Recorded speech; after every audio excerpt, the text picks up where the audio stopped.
सोचिए दोस्तों, आईपीओ महंगा हो, जीएमपी नॉर्मल हो, फिर भी अलोट्रोल मिल जाए सिर्फ इसलिए क्योंकि आप शेयर होल्डर कैटेगरी में अप्लाई कर रहे हो। और इसी वजह से अपकमिंग आईपीओस का ये सेगमेंट अब सबसे ज़्यादा हॉट टॉपिक बन रहा है मार्केट में। आज की इस वीडियो में मैं आपको दो ऐसे कंफर्म्ड आईपीओस के बारे में बताऊंगा जहां शेयर होल्डर कोटा का बेनिफिट भी मिल सकता है।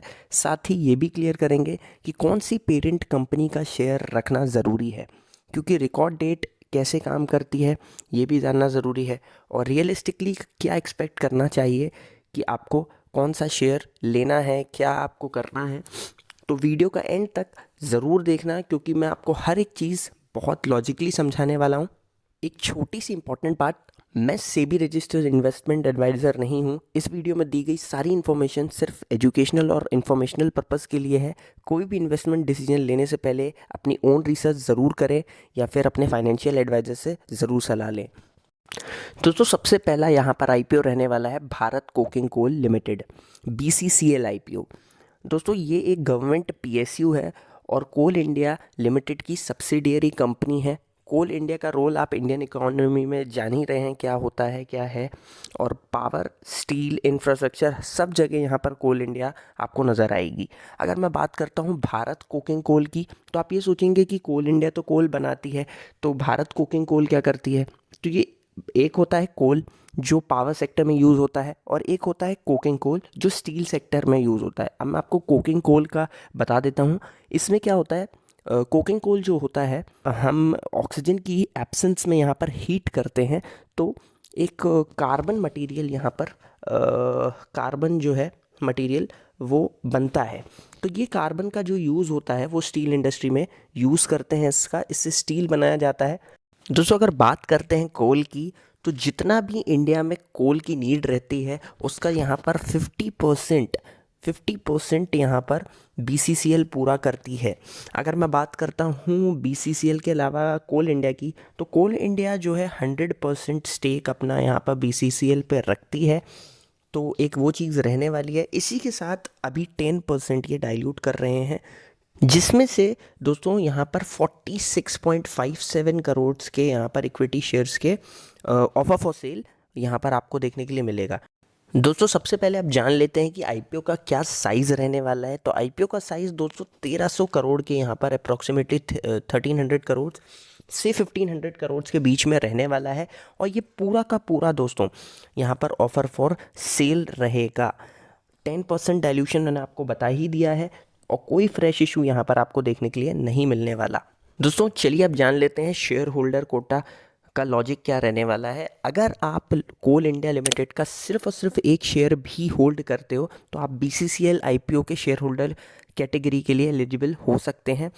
तो यहाँ पर एक इम्पॉर्टेंट बात समझना बहुत ज़रूरी है कि रिकॉर्ड डेट जो रहती है उसके अनाउंसमेंट से पहले ही आपको यहाँ पर करना पड़ता है, ख़रीदना पड़ता है शेयर। तो एक ये चीज़ रहने वाली है, और जो रिकॉर्ड डेट रहती है उसका जो है वो सडन एकदम से आ जाएगी और आपको नहीं पता चलेगा। तो इसलिए आपको तैयार रहने की ज़रूरत पड़ती है। तो वो एक चीज़ रहने वाली है। और जिस दिन आरएचपी यहाँ पर फाइल होती है, जिस दिन यहाँ पर रेड हायरिंग प्रोस्पेक्टस फाइल होता है, उससे एक दिन पहले आपके पास शेयर होना ज़रूरी है। तो ये इस बात का ध्यान आप ज़रूर रख लीजिए कि अगर आपको इसमें अप्लाई करना है तो आपके पास आरएचपी फाइल होने से एक दिन पहले आपके पास शेयर होना पड़ेगा। ऐसा नहीं कि आज आरएचपी फाइल हो रही है तो आज ही आपने शेयर खरीदा, तो वो नहीं माना जाएगा। तो ये बात मैंने आपको बता दी। चलिए दोस्तों, अब बात कर लेते हैं एक्सपेक्टेड टाइमलाइन की, कब आ सकता है आईपीओ।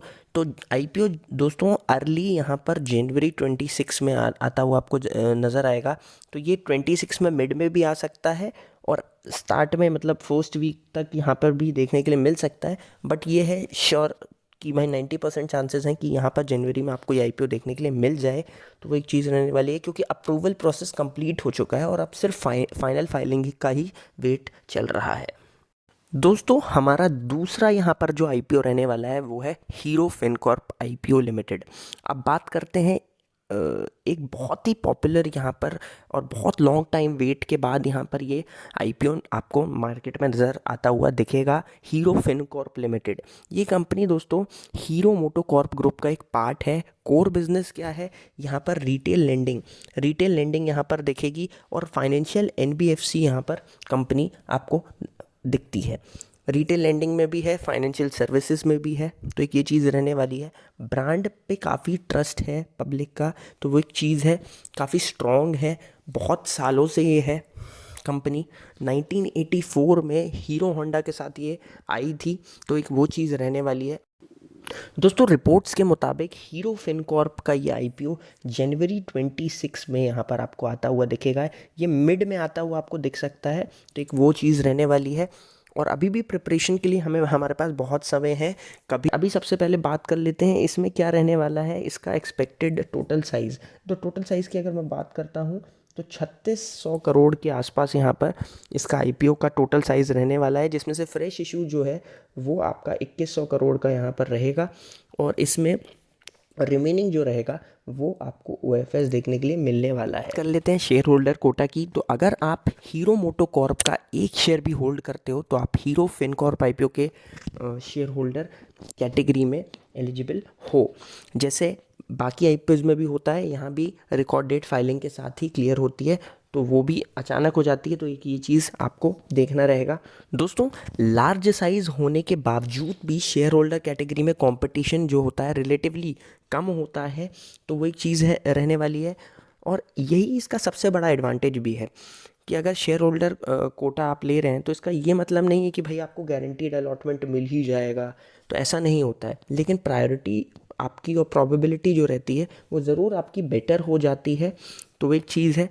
और पेरेंट कंपनी के जो शेयर्स होते हैं ना, उसका मार्केट लिंक्ड वो होते हैं, तो उसका जो प्राइस फ्लक्चुएशन होता है वो भी पॉसिबल होता है। इसलिए ब्लाइंडली सिर्फ कोटा के लिए मत खरीदिए, इसका रिस्क समझना भी बहुत इंपॉर्टेंट है, तो वो एक चीज़ रहने वाली है। इसलिए मैंने आपको बता दिया कि आपका भाई लॉस ना हो, है ना।